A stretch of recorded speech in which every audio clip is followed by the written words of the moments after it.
Assalamualaikum warahmatullahi wabarakatuh. Selamat pagi untuk Bapak Agi Ahmad Ginanjar MPD dan selamat pagi teman-teman semua.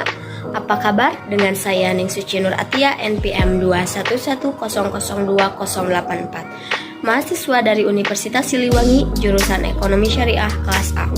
Orang bijak bilang, pendidikan bukan hanya persoalan ke sekolah dan kampus selalu mendapatkan ijazah, tapi soal memperluas wawasan serta menyerap ilmu kehidupan. Dan pada kesempatan ini, saya akan presentasi dan sharing kepada rekan-rekan tentang e-commerce dalam perspektif Islam. Mudah-mudahan dapat menambah wawasan untuk siang hari ini. E-commerce atau electronic commerce adalah proses pembelian, penjualan, atau pertukaran produk, jasa, dan informasi melalui jaringan komputer. E-commerce juga merupakan bagian dari e-business, di mana cakupan e-business itu lebih luas, bukan hanya sekedar perniagaan, tetapi mencakup pengkolaborasian mitra bisnis, pelayanan nasabah, lowongan pekerjaan, dan lain-lain.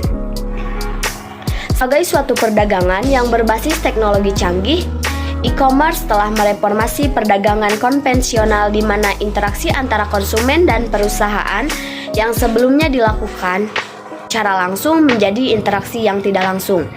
E-commerce telah merubah paradigma bisnis klasik dengan menumbuhkan model-model interaksi antara produsen dan konsumen di dunia virtual.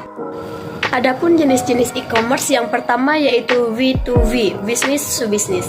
Jenis interaksi ini dilakukan antar perusahaan atau pelaku bisnis.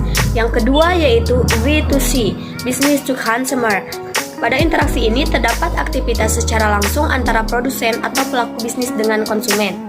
Dan yang ketiga ada C2C, consumer to consumer. Interaksi jenis ini melibatkan konsumen sebagai individu dengan konsumen yang lain. Dan yang keempat yaitu C2B, consumer to business. Jenis interaksi ini terjadi ketika konsumen membentuk atau menciptakan suatu nilai yang akan digunakan pada proses bisnis. Dan yang kelima yaitu V2Z, business to government. Interaksi jenis ini memiliki kemiripan dengan jenis business to business. Hanya saja pada jenis V2Z terdapat interaksi antara instansi pemerintah dengan pelaku bisnis. Dan yang keenam yaitu Z2C, government to consumer. Interaksi jenis ini merupakan interaksi yang terjadi antara masyarakat sebagai konsumen dengan pemerintah. Nah, secara umum, Islam telah mengatur segala aspek kehidupan manusia hingga pada permasalahan ekonomi, khususnya masalah jual beli. Islam sebagai agama yang rahmatan lil alamin, tentu saja mengatur hal jual beli dalam rangka memberikan kemaslahatan atau tidak terjadi kemudaratan atau dampak buruk dari transaksi yang dilakukan. Manusia adalah makhluk yang berakal, yang juga memiliki hawa nafsu, dan yang akhirnya aturan harus ada dan diterapkan agar hawa nafsu manusia tidak mengakibatkan ketidakadilan. Dan berdasarkan fikih sunnah, jual beli adalah tukar-menukar harta yang dilakukan dengan saling menginginkan atau sukarela. Nah, hal ini diperbolehkan jika masih dalam koridor syariat Islam. Dan dalam jual beli online di Islam itu terdapat syarat-syaratnya, yaitu yang pertama mumayyiz, yaitu mampu membedakan antara yang benar dan tidak, serta mempunyai kompetensi untuk melakukan kegiatan jual beli, yakni menggunakan syarat yang telah akil balik serta berkemampuan memilih.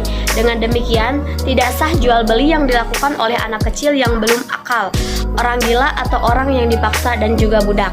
Yang kedua, hendaklah pelaku transaksi terbilang, maka jual beli tidak sah bila menggunakan perantara wakil yang ditunjuk oleh kedua belah pihak, kecuali jika wakil itu adalah ayah, penerima wasiatnya, hakim, serta utusan kedua belah pihak. Dan yang ketiga yaitu penjual dan pembeli harus saling ridho dan tidak terdapat unsur keterpaksaan dari pihak manapun, meski tidak diungkapkan. Berdasarkan bahasa, e-commerce adalah berasal dari bahasa Inggris yaitu electronic commerce. Sedangkan menurut istilah adalah sistem transaksi perdagangan yang menggunakan instrumen elektronik untuk usaha pembelanjaan secara online.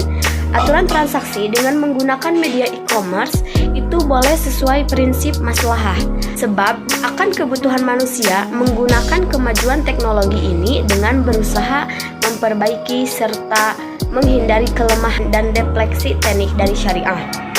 Khususnya dianalogikan pada jual beli pesanan atau alaihi salam. Tetapi Terdapat pengecualian, yaitu tidak boleh pada keadaan barang atau jasa yang diharamkan dalam Islam. Berdasarkan hasil pembahasan juga penelitian sebelumnya, yaitu bahwa jual beli online atau e-commerce diperbolehkan dalam Islam, asalkan tidak bertentangan dengan syariat Islam. Dan hukum transaksi menggunakan e-commerce adalah boleh berdasarkan prinsip maslahah, karena kebutuhan manusia akan kemajuan teknologi ini dengan berusaha memperbaiki dan menghindari kelemahan dan penyimpangan teknis maupun syariah. Walaupun pesatnya perkembangan zaman atau internet itu tidak merubah prinsip-prinsip syariat dalam muamalah dan tidak boleh melanggarnya.